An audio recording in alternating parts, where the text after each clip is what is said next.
Welcome to our channel. Today we how to authorize Azure Functions with managed identity step by step clearly.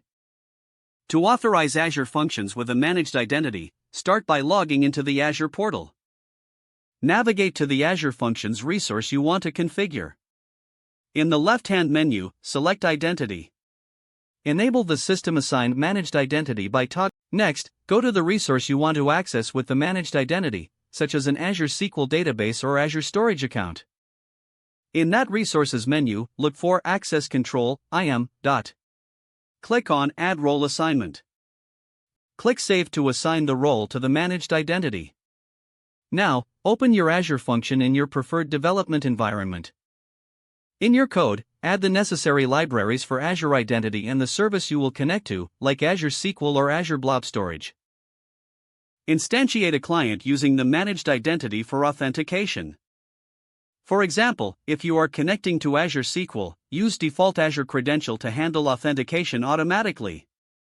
Now, test your Azure function to ensure it can access the resource successfully. Monitor the logs to verify that the managed identity is working properly. If you experience any issues, check the IAM settings again to confirm the role assignment. That's it. Your Azure function is now authorized with managed identity. If the page does not load, refresh the browser or try again in a private or incognito window.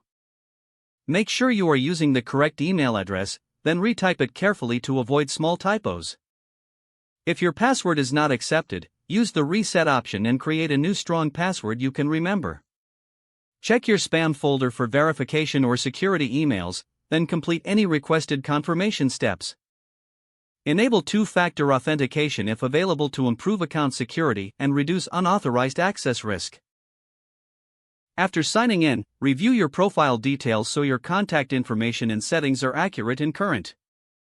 If you see an error message, note it down and try again after restarting your device and internet connection. Log out when you finish, especially on shared devices, to keep your account and payment information secure.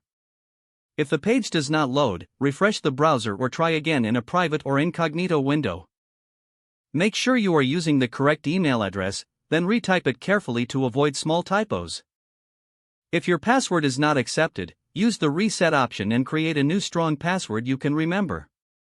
Check your spam folder for verification or security emails, then complete any requested confirmation steps. Enable two-factor authentication if available to improve account security and reduce unauthorized access risk. Don't forget to like this video and subscribe to our channel for more step-by-step tech guides.